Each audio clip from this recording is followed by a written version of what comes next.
राधे राधे महाराज जी, आपके चरणों में कोटि कोटि प्रणाम। महाराज जी, ऐसा भ्रम या शंका मन में उत्पन्न होती है कि जैसे कि मैं एक गृहस्थ हूँ एवं सरकारी नौकरी करता हूँ, कहीं आध्यात्मिक मार्ग या भक्ति मार्ग पर चलने से अपने पारिवारिक व राजकीय दायित्व पूरा करने में समस्या ना आ जाए। नहीं, बहुत बढ़िया होगा। आपका तो बहुत छोटा पद होगा। अम्बरीश जी चक्रवर्ती सम्राट थे। भागवत में पढ़कर देखिए, मतलब आप एक प्रांत का पद होगा, वो तो पूरे चक्रवर्ती सम्राट राजाओं के ऊपर भी महाराजा बादशाह अम्बरीश जी, और भगवान के महान भक्तों में सर्वश्रेष्ठ। मतलब दुर्वासा जी फेल हो गए उनके आगे, उनकी भक्ति और की महिमा के आगे दुर्वासा जी का तप फेल हो गया। अगर भक्ति अपने कर्तव्य से च्युत करती तो फिर ये कैसे हो सकता था। भक्ति और बल देती है, अपने कर्तव्य पालन में और प्रवीणता देती है। ये बात हमको समझनी होगी। हम माँ से ऐसे माँ समझकर प्यार करते हैं, लेकिन जब भक्ति संबंध से प्यार करेंगे तो माँ को भगवान समझकर प्यार करेंगे। पिता को ऐसे पिता मानकर प्यार करते हैं, और जब भक्ति भावना आएगी तो पिता को भगवान समझकर प्यार करेंगे। अभी राजकीय विभाग को राजकीय विभाग मान के कर रहे हैं, फिर आप भगवान की पूजा मान के करेंगे कि मेरी यही कर्तव्य पूजा है जो भगवान ने मुझे विभाग दिया है। नाम जप कर रहे हैं और धर्म पूर्वक अपने कर्तव्य का पालन कर रहे हैं, और परिवार का भगवान के भाव से पोषण कर रहे हैं।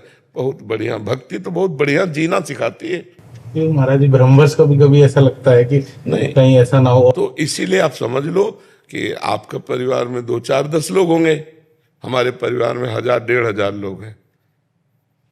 2 4 10 बच्ची बच्चा होंगे, या देखो ना सैकड़ों की संख्या में बच्ची बच्चा, और सब अलग अलग घरों से आए हुए। तो मतलब आपको तो 2 बच्चा संभालना मुश्किल पड़ जाएगा। अगर एक बच्चे से कहोगे मोबाइल नहीं, तो तुम्हारी आज्ञा का उल्लंघन कर देगा, और यहाँ मोबाइल नहीं तो आजीवन टच नहीं करेगा। सब पढ़े लिखे बच्चे हैं, है नहीं? अच्छा, आपको जिम्मेवारी कितनी संभालनी है? हमारी दिमाग की जिम्मेवारी है। नहीं, इसका दिमाग ना फेल हो, उसका दिमाग ना। हम दिमाग पर खेलते हैं, सबके दिमाग पे खेलते हैं।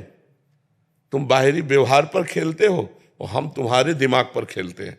आज के बाद ये नहीं करूंगा, अब ऐसा चलूंगा, अब ऐसा चलूंगा, बाबा ने ये बोला है, अब ऐसा चलूंगा। ये छोटी मोटे कार्य थोड़ी, ये भक्ति की महिमा है। भक्ति करने वाला वास्तविक कर्तव्य का पालन कर पाएगा। जैसे आपको कोई 100 रुपया दे, हमारा एक काम कर दो, तो आप भक्त हो, तो आपकी तुरंत आएगा नहीं, भगवान के द्वारा जो राजकीय विधान से हमें मिलता है उसी से भरण पोषण होगा। अगर तुम्हारा कार्य करने योग्य है तो मैं ऐसे ही कर दूंगा, और करने योग्य नहीं तो तुम करोड़ों रुपया दो तो भी नहीं करूंगा। ये तुम्हारी जिद हो जाएगी। ऑफिसर आपसे कुछ गलत कराना चाहता है तो आप अभी इस्तीफा ले लीजिए, मैं गलत नहीं करूंगा क्योंकि मैं भगवान का भक्त हूं। मतलब एक आपका अलग स्वरूप आ जाएगा। अभी एक नौकरी छूट गई तो जीऊंगा कैसे, तो फिर आपके अंदर आएगा कि मैं भगवान का जन हूं, गलत नहीं करूंगा, चाहे भीख मांग के खाना पड़े, गलत नहीं करूंगा।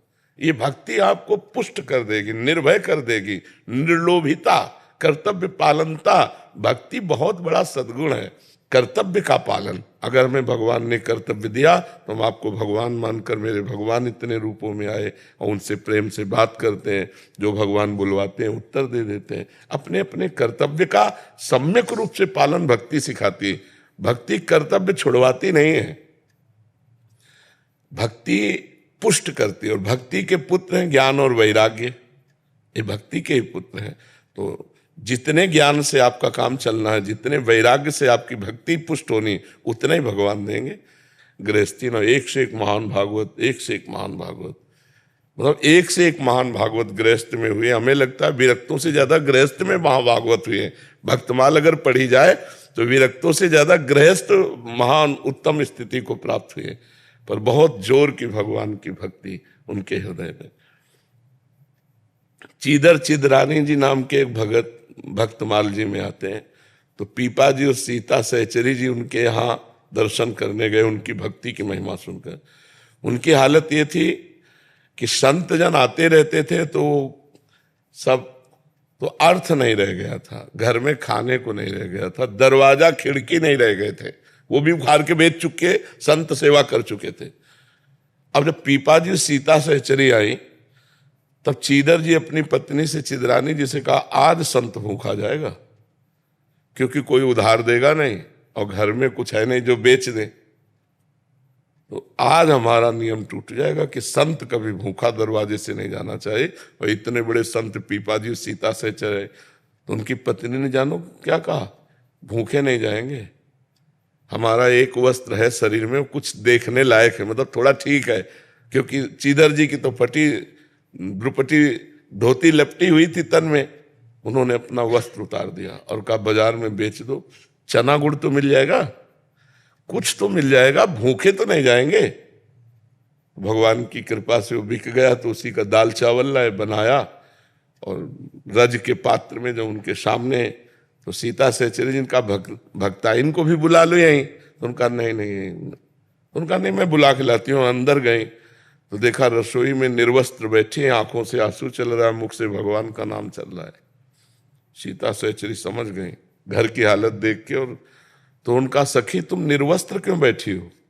तो उन्होंने आंख खोल के देखा, कहा हमने तो सुना था आप द्वारिकाधीश का साक्षात्कार करके आई होगी, तो द्वारिकाधीश की चर्चा करोगी क्या? इस नाशवान शरीर की चर्चा शुरू कर दी है, तो नंगा ही पैदा हुआ था, मरेगा तो ऐसे ही जल जाएगा, इसकी चर्चा क्या? भगवान की चर्चा।